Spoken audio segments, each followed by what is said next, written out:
Alright, thanks for the introduction. So I'm Zane. Local intersect guy, born and bred Queenslander, go to Maroons. Who's a New South Wales supporter here? Who did I just offend?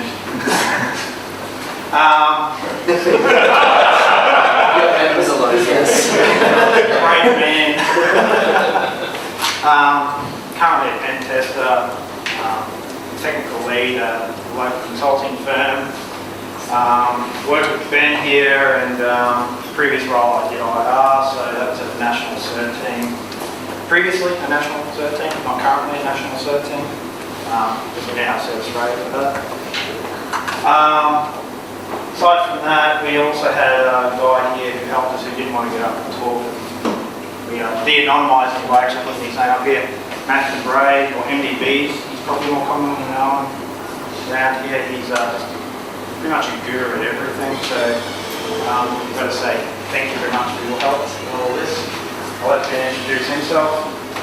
Pat pretty much covered it. Hacker, web dev, Ruby enthusiast, ladies man, apparently.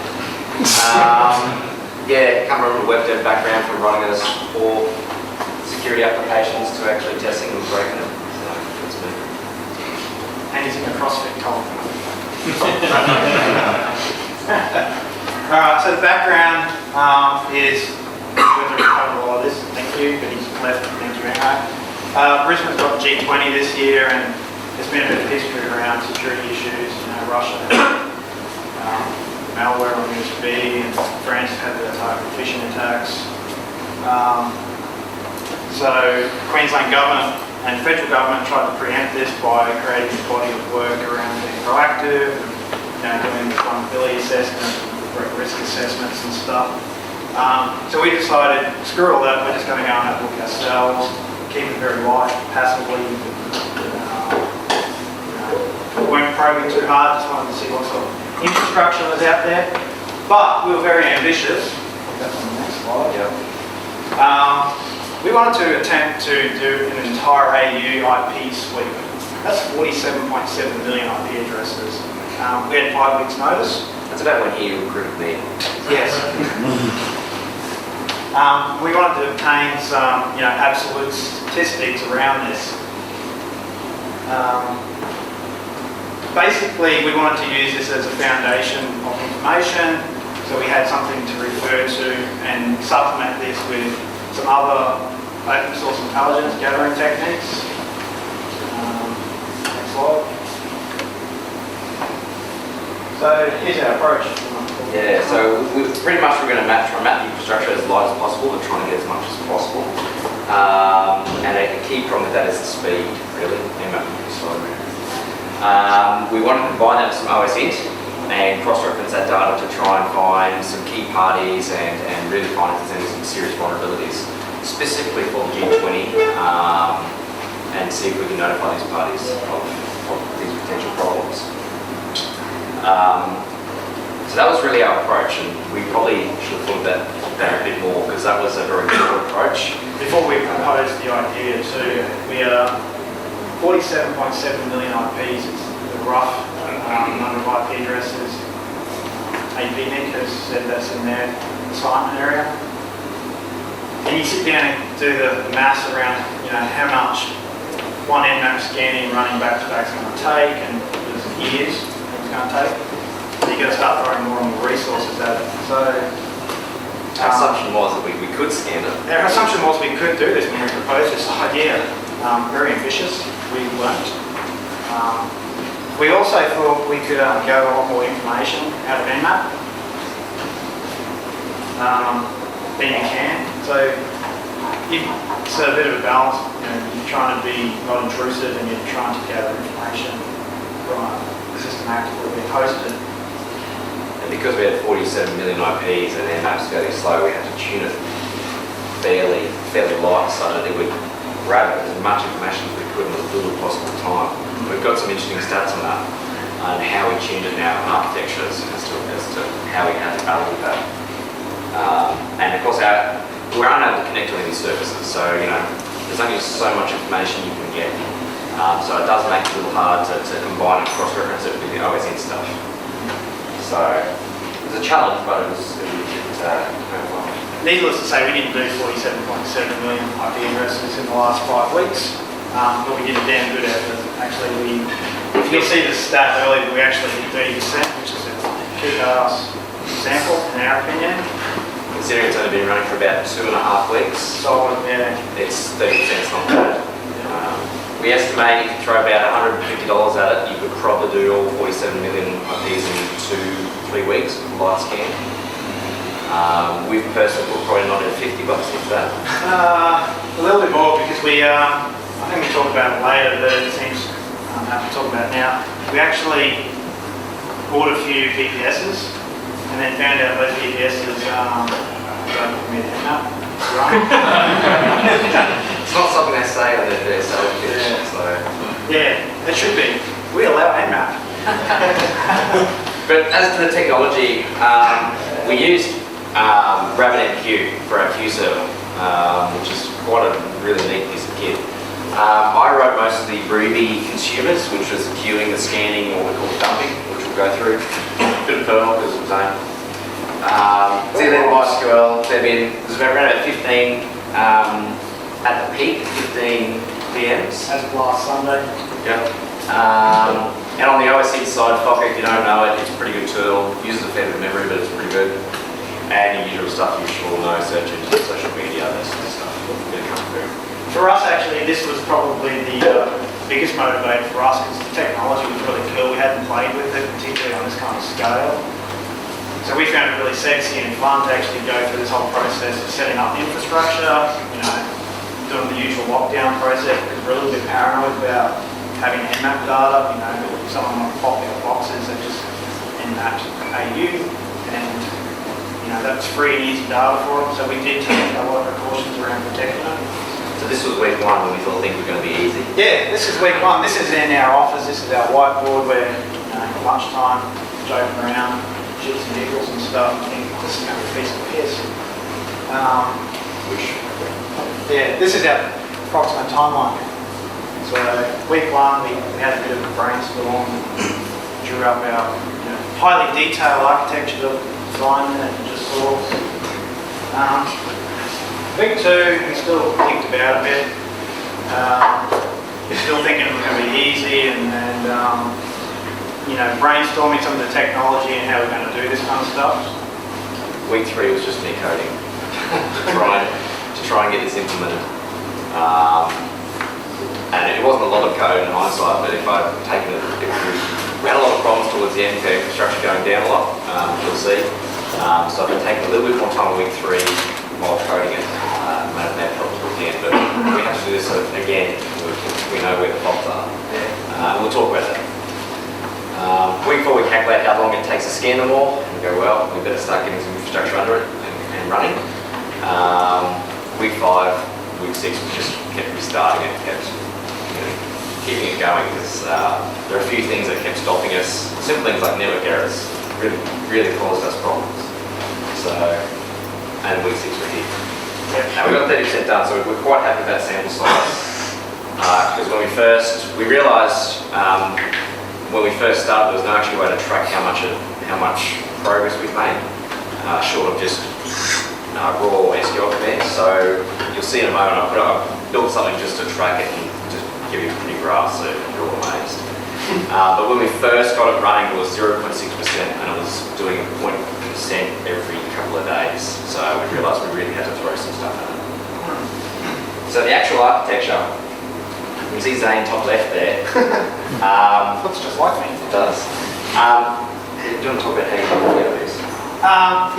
That was an effort amongst itself actually. So I went and grabbed the APNIC published list, and so they have a list of network ID, the count of IP addresses.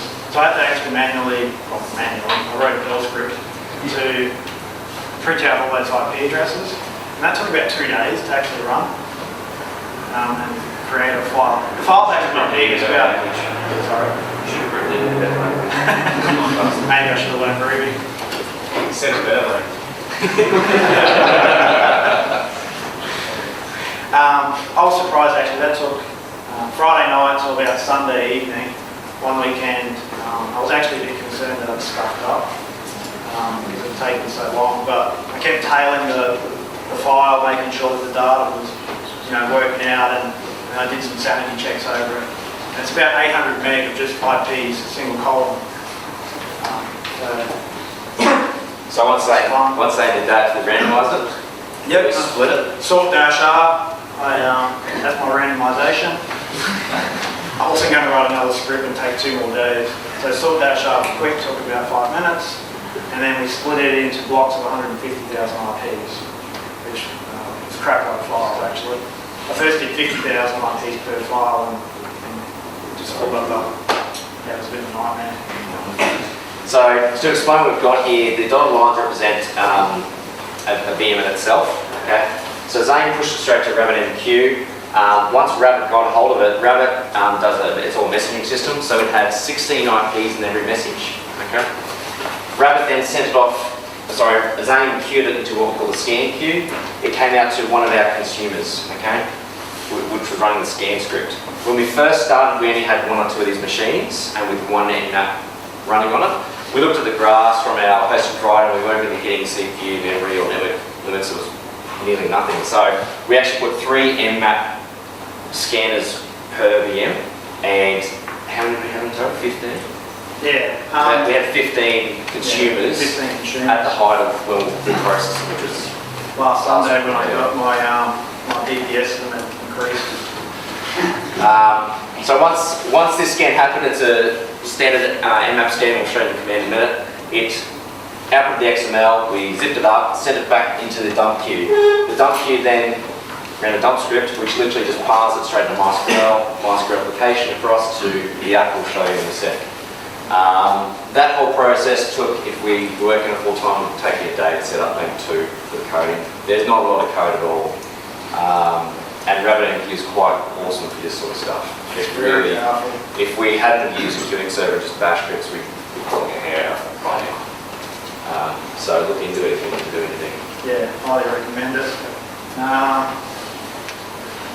Ben just mentioned about the networking and the CPU usage, like per nmap scan, we're lucky to hit 100 kilobytes per scanner. At peak we're hitting 300 kilobytes, and we're on a Geek Network, so it's not even a blip in our network then.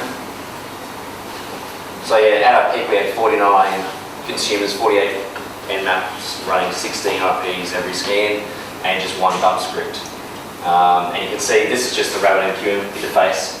We've got 142,000 messages, that's by 16 IPs, and this was where we really amped up the infrastructure, so we had to take some of them down to snapshot the machines. So we just snapshot the machines, simple boot script to start TMUX session or screen, run 3 Ruby scripts, scanners, and off the wing. So our one of the bigger problems, which we'll talk about in a minute, is that when they fail silently. So you've still got 49 connections, you're not quite sure what it's doing, and all these graphs just die. So that was, yeah. We really hoped we could build this and let it run and not touch it, but every morning you'd log in and go, please don't have stopped, because this graph will be running all night and it gets 8 o'clock at night and just die. And you wake up in the morning and you lose 8-12 hours of scanning capability.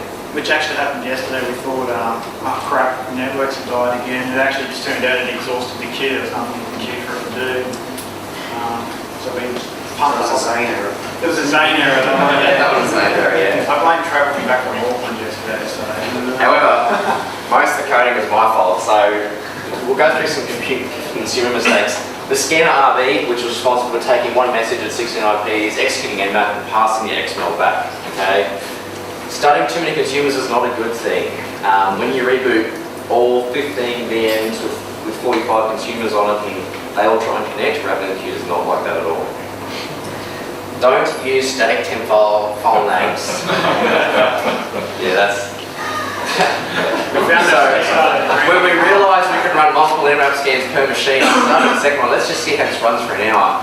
And I was getting some weird results, cross-pollination of hosts and whatever it's not good. So I learned that this is really hard. Good idea. Next time, as I've said, we'll use the monitoring system of some sort, because what would happen is we'd get a job fail and network connection error, something would happen and the connection would still be active. So we'd look at RabbitMQ and say, oh, 49 consumers still running, great. it's actually just sitting there not doing anything. So next time we'll use Nagios as something to make sure it's running and that it's not just still connected.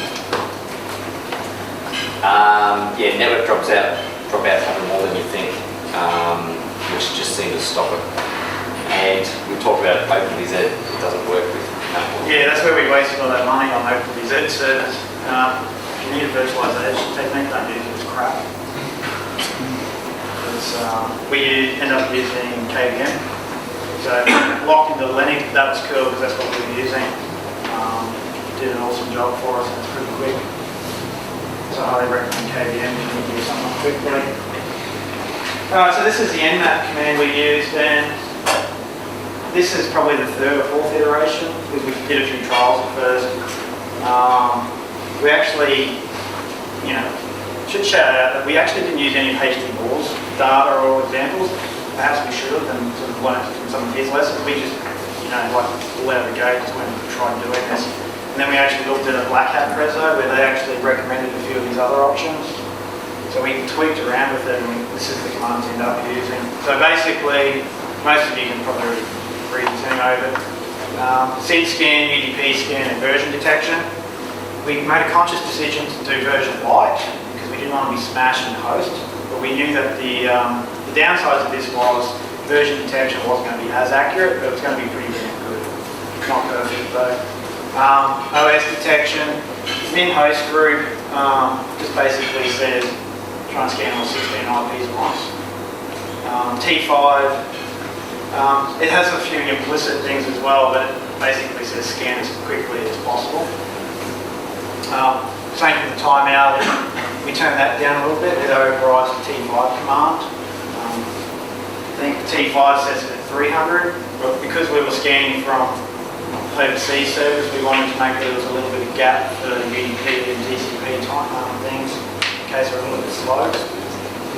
And defeat reset rate limit, that was a command around detecting TCP reset commands.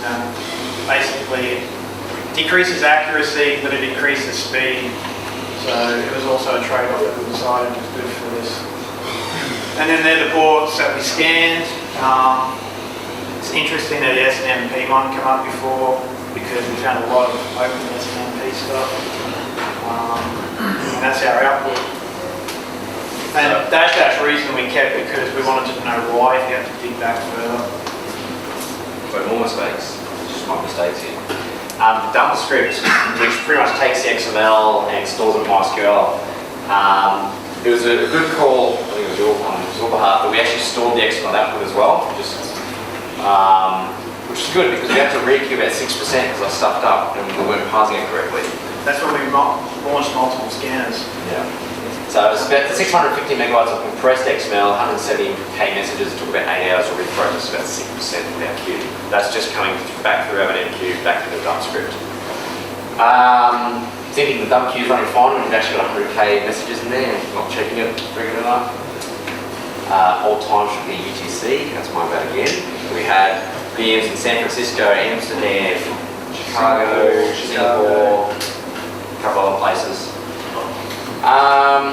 And we should have stored what consumer executed the scan against each IP, because at the moment we've got no idea what consumer and what location scanned that IP. So that was a downside, and we'll have to rectify that. We're going to do it again. So that was the consumer mistakes, which was a big part of it really. What we'll show you now is I whipped up a little web app just to show you the stats. Yeah. The problem is because it's actually looking straight at the MySQL replication server, it's slow.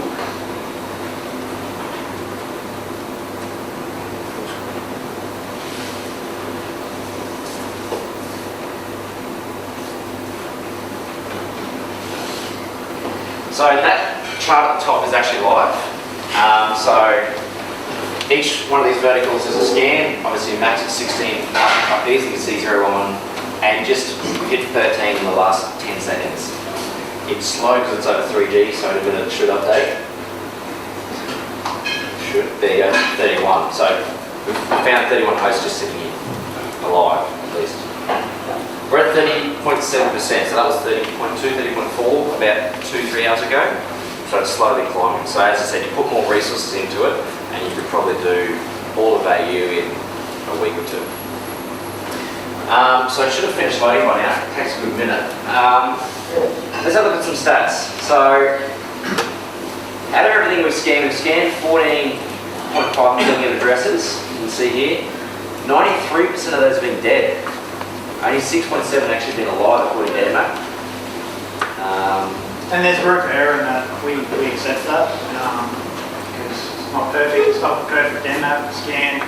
And we've been quite aggressive, so if an IPS is doing its job properly, we get it right pretty quickly, you would imagine. That said though too, that's why we randomised the IPs, so we didn't piss too many people off in one go. We were conscious of that. So you can see the scan times there. We've just done just under 1 million scans, which is again 16 IPs per scan. The average scan time was 30 seconds for 16 IPs, okay, which is pretty quick. The fastest is 1.53, which is clearly no poster up. And the longest was whatever that is in minutes, so 2,163 seconds. Okay. I don't know what happened to that scan, it shouldn't have taken that long, but it did. Ports, let's have a look at some ports. You can see the council just screen. There's some TCP ports, no surprise there, 80, 443. We go down to 21, 50, 60, 25. That's the breakdown. Okay, you can see the counts on the right hand side there that we've currently got. Average port, you've got 0.9 a port open per host, so at least most of them have one thing open. UDP 53, 161. One thing we didn't get a chance to do, which we wanted to do, which is based on some of this data here, which someone can take to the next level, is start finding out who's doing the open results and, port 53, who's responding to SNMP, that kind of stuff, and the NTP. That was where we really wanted to head this bit of data. We really wanted to see who was, not doing the right thing, but due to our own issues in failing to execute this as cleanly as we had seen, we didn't get there. So hopefully next time, if anyone ever wanted to do this again, we'd be happy to help guide you. Host names are also tracking, so we've got 600,000 host names. 3,500 with Gov, 134 Kill.gov. Okay, so we've looked at those. Uptime, the longest running machine, 729 days. Hasn't been patched in a while, that box, I'd say. Last week, the last week was the 22nd of February 2012. I got some stats. Yeah, awesome. Some really interesting, our operating system detection, we're not sure it's accurate or not. I think it's pretty inaccurate actually. I don't know how Sun Solstice Spark is the almost top. For whatever reason, and that's actually sorting, you can see in my text there, that's top 10 with a confidence level of 98%. So it gives you that confidence level. I'm not looking at anything below 98%. So I don't That's a tiny number of the total hosts, so most of the OSINT don't work. Yeah, There's a lot of virtualization with Solaris. Yeah, they use containers. I haven't looked into it, that's the thing. We did a similar thing from the malware internal 10 network. I think we find some of the firewalls and things like that, where they respond to drops and things. They get the fingerprint of that because it's just being dropped in a certain way. Okay. Even if it drops in between, whether it's a router or firewall, whatever, it really messes those up. Yeah. Yes, we didn't hold too much value in that, but we just thought it was interesting that Solaris popped up the most. But yeah, shortcoming definitely in the way we approach this. Service name, service products, no surprise there guys, web servers, fair enough, we've got all the accounts there. What is surprise though is I took Apache, which is obviously our top service there, and graphed out all the configurations and the version spread, so I don't know if you can see that or not, but we've got 6,673 running 2.23. And you can see that goes down. So this is probably where some of the bigger issues drawing us back to the G20, because I know we sort of segued around how we got all this data and stuff. And drawing this back to the G20 is That's a lot of boxes running a really old version, 06 or 07. No, those all get backported patches. Anything business or two gets backward patched. Hang on, you hadn't let me explain that bit. Thank you for jumping in. We're not accounting for the fact that backports here, though, we're just taking a base as well. So we know Red Hat does it and Debian does backporting. So, yes, thank you. Which is why you can see the top configuration there is Red Hat at 2.23. Yeah. So which is RHEL 5, I think, does 2.23. Yeah. There was a lot of, when I was looking through it and collating the data, there was a lot there that were out of date though. You know, you're looking at over 1,000 machines of it.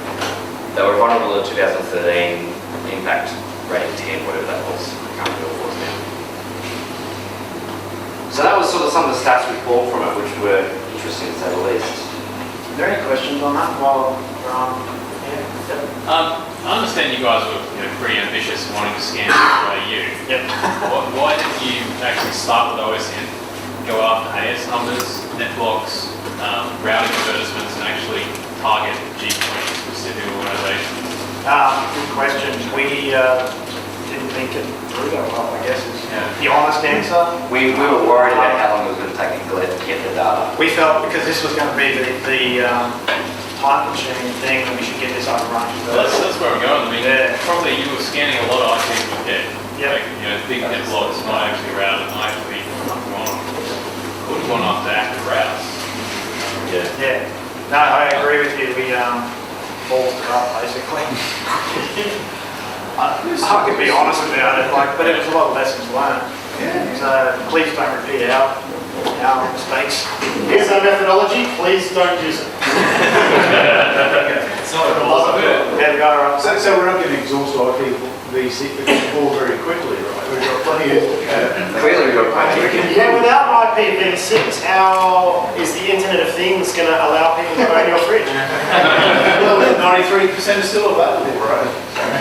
Yeah, sorry. So it's kind of like two things. Like one, I was just curious to know like what order of magnitude your infrastructure spend was on like kind of having this going for weeks on end.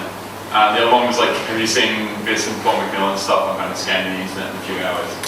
Your first question was about magnitude of the infrastructure. Yeah. So like how much did this wind up costing you? Oh, about $50 Each. Yeah. That was just beer. That was because we stuffed up and bought OpenBZ servers though, which was $30 straight out up front. Yeah, you can do it in a couple of hundred easily. Yeah. All right, now the guy back that I was actually pointing to. If you've been listening to Patch podcast, you've probably heard of Storm's done this in New Zealand called Loading Gear Crew, and he's also, I think, done it in Singapore, Loading Scout in Chili Crab or something like that. It is. Have you leveraged any of his, I guess, knowledge and experience in doing this, and have you got another cool name like Low Hanging Mango? 4X Drinker?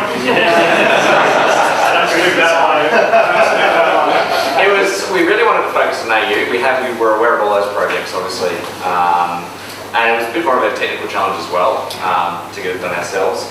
If we were to redo this, we'd take only active routes. We'd focus on AU, and we'd make sure our Nmap was much more targeted to a certain goal, SNMP. How much of it's affected by SNMP, and we'll target that. Whereas those sort of services do a broad stroke. So we were attempting more of a refined stroke, but it's just, holy hell, there's a lot of data to go through. Actually, more also is this Critical I/O project, and I think we can do an internet-wide scan for a single point in 4 hours. Yeah, and that's using It's Gmap, terrifying. Yeah. which we didn't go down the Zmap route because you can't get the extra bit of data. It's just Well, I looking think he's for doing syntax, Vanagraphs. syntax. I think he's doing Vanagraphs as well, right? Oh, So is that's what Philo did. He's got in New Zealand, and it's in New Zealand. He's gone through and scanned, every port of interest, done a Vanagraph, and then he can look for stuff like terminal services.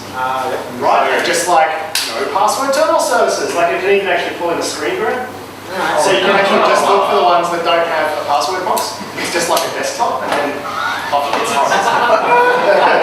It's really So real quick, some of the interesting things we found. And he totally did not scan Australia. Totally did not do that. Just one quick thing though, the other motivation for us not using someone else's data was we wanted something very recent. That was one of the key motivations for this. trying to justify myself here. It sounded like the OS fingerprinting side of the results that you presented are pretty questionable in terms of what we can infer from them. But I found the high percentage of Android devices there interesting. Yeah. Did you have any feel for whether or not they actually are Android devices that you're able to hit? Given that you kind of think that a lot of those will be sitting behind wireless LANs or behind... It's hard NAS because devices. usually they don't report it. I'll defer to that point later on that actually. Okay. I know a few years ago, a Australian telco that I won't name used to actually do real world IPs all their smartphones as well. That was something I was going to point out at the end of the... sorry. Guys, the longest running machine was by a digital media agency. They were running this Perio, Mouse, or whatever it is. There's vulnerable to at least a few things. We'll have to be careful with picking host names. I found one instance of the BBS running, pretty cool, and 108 webcams detected. No, we did not go looking at those webcams. If they had a password. Yeah. Out of all the scanning we've done, we've only had one abuse complaint. That was one of my boxes too. I'm very proud of that. Actually, we got 1 out of 13 million IPs. And because it was a G20 scan, who was it? I won't say what being recorded. But, you know, actually, that's an interesting observation we actually made. One person out of all the people we scanned are clearly not checking their logs, looking for, some basic attack patterns of the import scan. So that's an interesting... reply to every report scan. But that's the other side. That's the other flip side too. I know I've been on that side where you did everything for every report scan. You could hear all they just replying to that. Yeah. So but their email is very interesting. Please identify the hacker and report to police. English isn't very good to start with, but And which police? The police. The internet police. The cyber Like it's an indicator of whereabouts they were. It's a DMG +11. yes. Yes. So that was interesting because we were really worried that our host providers would shut us down or something, we would piss someone off just scanning. So what we'll do is just go rid of the OSINT because we're running out of time very quickly here. Yes, we are. We selected a few groups, we're not going to name any names obviously. And from this data we collected and OSINT using Fokker and what we discussed before, we had a bit more of a deeper look, a manual look, okay, which usually produces better results. We are in the process of obviously disclosing this with the relevant parties. So group 1, look, we found older versions of Joomla and really old versions of Moodle, so we could have popped those boxes pretty quick, Metasploit, search would have done. So keep in mind that these are the people that we felt would be highly targeted from a hacktivist point of view, or some kind of, exactly what Ewan was talking about earlier, people who are trying to deface and get a bit of publicity, and we're finding that's the stuff we're finding. And this, I don't know how to say without revealing who they are. Just reveal who they are. No, I don't. We don't want to. Why? So there was a rostering system with this key party who is going to be directly involved with the G20 the entire time, and jumping those two servers probably wouldn't have been too much work. So popping the web server. You just told me it's G4. I'm not saying. Yeah, we're trying to keep it quiet while they haven't got a chance to fix it up, obviously. It's on the slide. Yeah. No, it's not.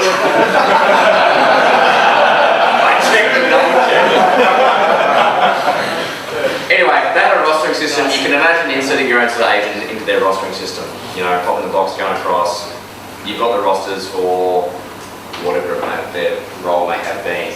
That was the first group, and what we found really hard, and we'll talk about the second group, is actually matching this data. There's just so much data there, and data mining it is really slow, especially when I'm the one who's writing their raw SQL queries and going through thousands of results.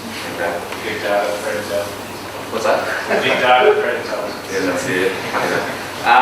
Group 2, mixed bag of practices. This is one of your areas. Yeah, so in this one, we found them actually, some of their practices were really good. Like they were running latest versions of Windows, you know, they seemed to be patched. The software they were running, they're patched. And then you find this one box, iOS 6, running a really out of date, you know, CMS system. And you just can't understand why. Maybe it's a box they've forgotten about, or, you know, there's many reasons why there's a 6-7-year-old box sitting there. Unmanaged box. Yeah. So, and then this same group though, really good web infrastructure because that's what their major presence was. Then they've got SNMP version 1 on all their routers exposed and Telnet on all their routers exposed. So you can't understand why one side of the you know, this group is doing good practices and then the other side's doing these really bad, shitty practices. It could be as simple as that, and for bigger organisations that's typically it. So the general observations over weak access controls, these are, you know, key people, key organisations, or whatever you want to call them. There's no 2FA on Citrix systems or mail or anything like that. You know, clearly lack of patch management processes, which is going to open them up to a whole world of pain if it hasn't already. Like Ewan said, a lot of this stuff's probably already happening now. It's not going to happen that week, but it's happening now. Excuse me.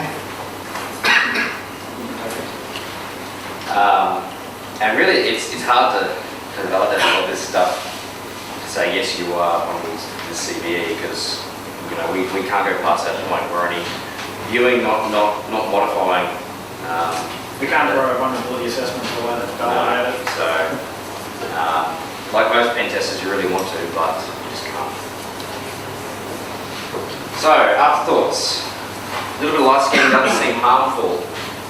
And this was raised to me by, you just pointed it out too, a telco friend of mine, that we often scanning mobile devices and it's going to be quite expensive on their 3G plans to them.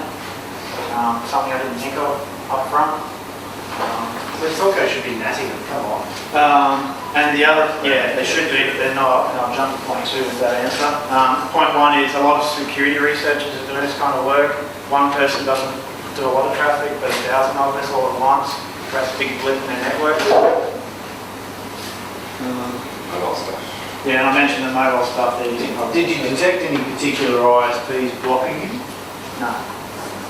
I'm not quite sure how we measure that either though. Yeah, that's what I was not about to say. easy, but still. No, we didn't, but it's hard to tell if it worked. Did you roll your public keys as you were doing this? Sort of. Yeah. That's why we randomised the IPs straight up, Yeah. and everything was receiving 16 random IPs from different locations. Because they get the same network and once with a fire hose and just go, Yeah. Yeah. The data mining stuff, you know, MySQL is great for it, and you know, it's hard to pull those stats out, you know, and correlate its data. So with more time, obviously, you'd be able to. And if we were to do it again, we've discussed OS detection wasn't great. We'd do it again, we'd use Puppet or Chef, which is just an automation tool across multiple boxes with Nagios or something to better monitoring. So our current backup plan was just reboot every box because it'll restart all the scanners and it goes. RabbitMQ is good enough that it knows that it didn't acknowledge the message, so it'll re-queue it. So while Zane was in New Zealand, I'd be talking to saying we need to reboot all of our infrastructure because it's just not working. Because I locked it down, I couldn't SSH in boxes. So, Yep. Maybe you should have written it using Windows. so yeah, generally, I don't think we've discovered anything no one here at you. So I'm sorry to disappoint around that area. There's no groundbreaking, new ideas or new concepts here. But it has validated that shit's not great. And it's clearly an opportunity for all the consultants to go out and upsell. I'm allowed to say that I'm a consultant. Pre-sales, yeah. Pre-sales. On that note, you talk about reaching out to some of the So I think that was really about it. And I know you're hammering through some I know great we've got skills. 3 minutes too, so 3 minutes of questions is probably enough for 2 or 3. Have you guys engaged QGCIO and shared this data with them? Not QSO, yeah, no. we're not sure what we're going to do. I'll keep it to ourselves at the moment. We'll stop the scan. Well, I'm not sure we'll continue with We'll it. stop that now that the president's finished. And we may take it further. We're going to have that discussion. Because what we're currently doing at the moment is just too broad, and we just need to focus on one particular aspect of it. Any other questions, complaints, or views? Justin first, and you. Well, as a scanner and a researcher, where do you kind of draw the line in terms of accessing the machine? Like, if you see SN in the open, do you throw public code? We didn't touch it. When you see We like saw it open, but we didn't. That was it. Yeah, so when you see like something like RDP open, you need to bring up that login screen, see if there's a session that's currently open. Do you access the RDP just to see what pops up and close it out? We did that one because we're not actually authenticating or attempting to do anything, or What about when there's no auth? And you're just like, hey, it's a desktop, it's not like. we didn't find any of them, but we didn't go probing every single one. So I'm not going to say that they didn't exist. Yeah. So we tried to be really careful about what we did. All right, 1 minute left. Last question, right here.